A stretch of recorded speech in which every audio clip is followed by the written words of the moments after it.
When we arrived in Lima, we immediately started planning our trips around Peru, and we quickly learned that Machu Picchu was getting deeper and deeper into the rainy season.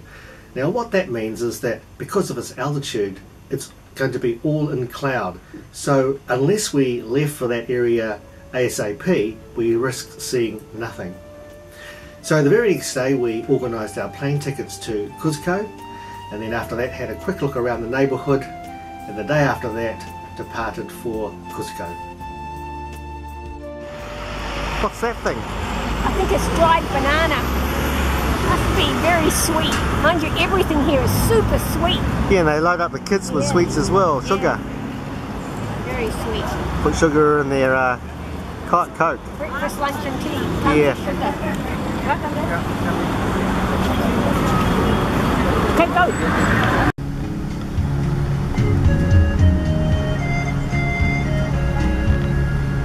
Music to suit passenger. Doesn't suit me. I hate pamphlets. Didn't say which passenger though, does it? On the way to Lima Airport, we had to stop for fuel. It gave us a chance for a look around and to see what fuel prices were. About $2 per litre, roughly the same as what it is in New Zealand. Any good? Tastes a bit different to the Peruvian stuff. Yeah. Chinese takeaways, Peruvian style. Not too bad.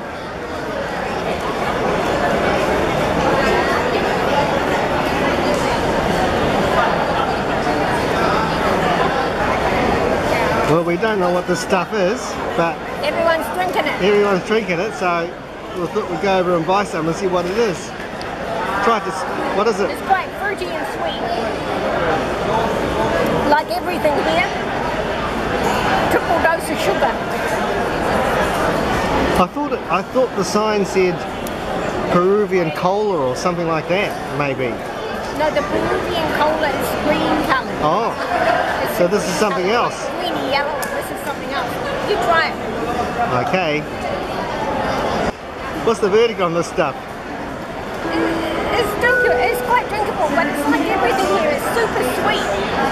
So I wouldn't buy it again. No. Would you buy it again? No, it's just too sweet. Right. Today, Star Peru Airlines was running approximately to schedule, which was unusual. The 1 3/4 hour flight takes 105 minutes on the BAE 146. These old models were manufactured from 1978 through to 2003 and were called the Whisperjet. On the plane, the in-flight magazine advertised a really good package for Iquitos, and we were to take that offer up later on. Cusco has a population of 435,000 and is located near the Urubamba Valley of the Andes mountain range. It was the site of the historic capital of the Inca Empire and was declared a UNESCO World Heritage Site in 1983. Its airport is located 6 kilometres from the city centre and a taxi fare is about $5. Cusco lies at an altitude of 3,400 metres or 11,200 feet, almost the same height as Mount Cook in New Zealand, so the air up there is really thin. Lillian took altitude sickness tablets, Diamox, which increases the acidity of the blood, thereby increasing oxygen throughput. I decided not to take the drug and paid heavily for it. As I got off the plane, I could barely walk on the air bridge and I was gasping for air trying to breathe. Believe it or not, the flight attendant is actually speaking English. For your safety, rest to remain with your seatbelt fastened. Until the seatbelt signal has been turned off and the door has been opened. If there is any passenger who needs assistance, please remain seated until the passenger has disembarked. Our requested pickup at the airport never arrived, so we got a ride to our hotel from this tout who later organised quite a few of our tours. Well, here we are in the brain is not Took me a minute to figure out how to turn the camera on. Just walked up the stairs. What floor are we on? We're at floor 3. 3. I'm huffing and puffing like anything. We're at an altitude of 3,336 metres. And the air is so thin. And You forgot to ask the lady, can you drink the water? Now Yeah, you got to go yeah. back down again. There's no phone, and I got to go back down there. No, there's no elevator either. It's a really nice hotel. It's really clean and comfortable. It's only $30 US a night, and includes the breakfast. And it's wonderful here. But there's no elevator, so I got to go back downstairs, ask the question, and what am I thinking? Spanish. I need the translator to ask if the water's okay to drink out of the tap, because we want to make a cup of coffee. I'm just huffing and puffing. I feel fine though. As long as you don't walk. As long as I don't move, I'm fine.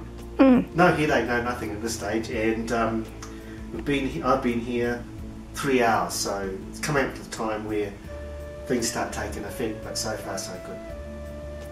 Check in again in a little while. Yeah. Watch your space. We had used Booking.com to arrange accommodation at the Señorio Real Hotel for $60 US a night. Although we were only 500 metres from the historic town centre, we subsequently moved closer to it so as to reduce the amount of walking in the rarefied atmosphere, as our walk speeds were hugely impaired. This is the hotel's porter, room cleaner and breakfast maker. He works like a dog, gets paid almost nothing and gets flogged for his efforts. Breakfast here was a little bit different due to the way you make the coffee. You mix the components to taste. Then you add that black stuff, that's the coffee essence. Just whatever, yeah, and then the white stuff, that's some sort of creamer. It's milk or something.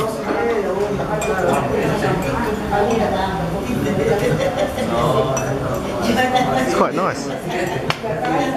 We will see. You know what it smells like? What?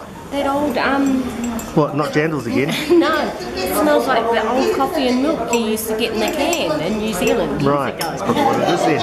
That's what it smells like. Taste it, give us a verdict. It's fine. It's It quite tastes nice. a bit like that too. Yeah. I thought we had some orange juice here. Thought nice, freshly squeezed, quite thick, see? But it's not orange juice. It's some kind of melon. Nice.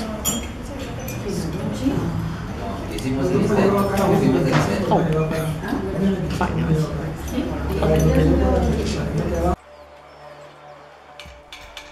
After breakfast, it was time to have a look around the historic area of Cusco, where all the tourists hang out. In Parade Square, I spotted a shoe shiner, so couldn't resist getting my jandals polished. The main problem is trying to get past the language barrier, because the shoe shiner has never come across a tourist wanting to do something ridiculous for fun. It took me a while to understand the issues of the shoe shiner, which was that we were too close to a hazard, so we had to move the shoot location.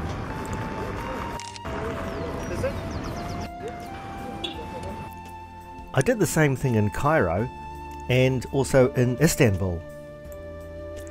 Many Hispanic South American cities have a Plaza de Armas, literally Weapons Square, which is probably better translated as Parade Square. So we wandered around Parade Square, taking in some of the sights.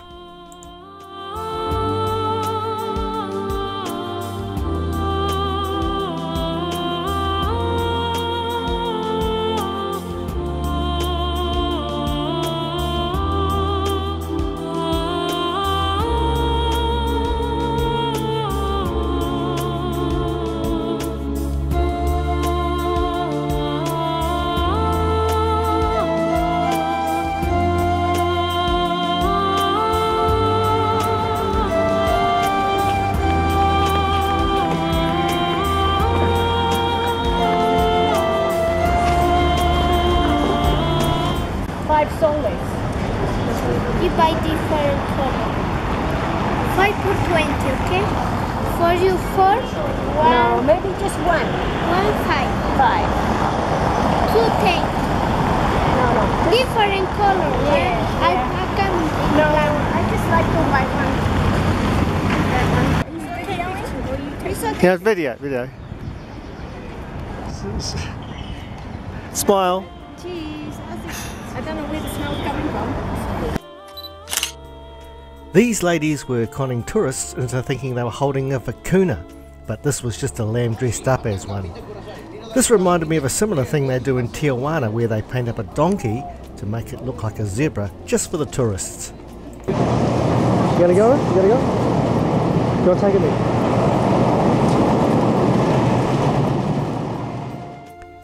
After some lunch, we took an organised tour of some of the local sites.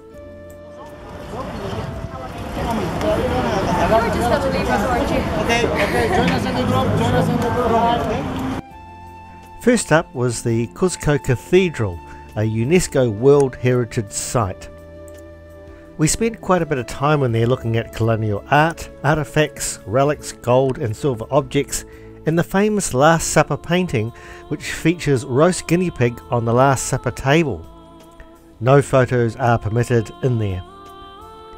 Next we went for a walk through the streets where our guide gave us a blow-by-blow description of the 500-year-old Inca walls, the blocks fitting perfectly with each other.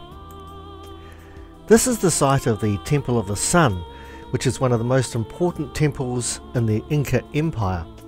It was primarily dedicated to Initi, the sun god. The Incas were heavily into astronomy and knew about the Milky Way, and they worshipped the moon as well. The walls and floors of this temple were once covered in sheets of solid gold, and its adjacent courtyard was filled with golden statues. They didn't put a lot of monetary value on gold, and they used it to hold the stone walls together. The tight fit of the stones enabled the walls to withstand earthquakes, which is why they're still there today.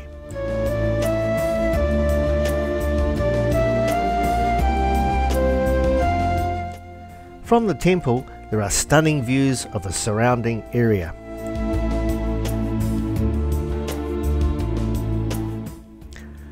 On a hill overlooking the city of Cusco lies Sexy Woman, an Incan fortress. It was vital for the protection and the control of the city. The size of the stones are impressive, up to 200 tons, and each one fitting perfectly. All Incan walls lean inwards and have rounded corners, which helps make them earthquake proof.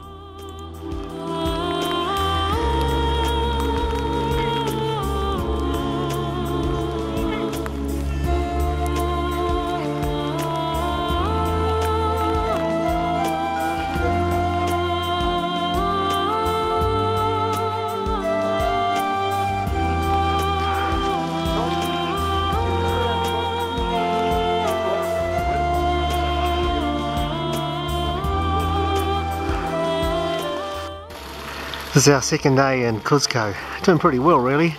Just walked up quite a big incline. Yeah. And this is the Inca Trail. Yeah, one of the beginnings of the Inca Trail. So at least we can say that we've walked a part of it. Not a very significant part, but just out of Cusco. And here's a waterfall. And all the other tourists.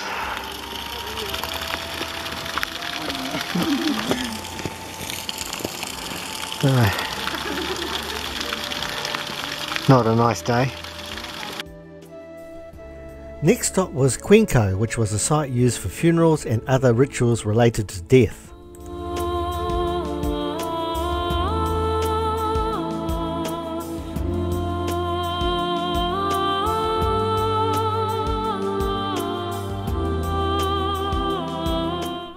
On this little site there are remnants of the celebrations to the gods, including the sun god Initi. There's also a sacrifice altar there, and according to historians, llamas, men and children were sacrificed in great occasion.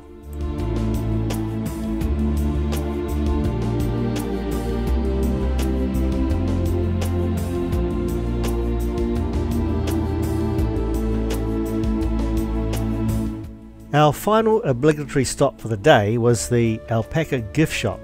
Here, the storekeepers show you how to tell the difference between real or fake alpaca, and also the difference between alpaca and vicuna. As usual, we didn't spend anything in these rip-off shops. Later that evening we had a decent meal of chicken and chips to prepare ourselves for the next phase of our journey, Machu Picchu.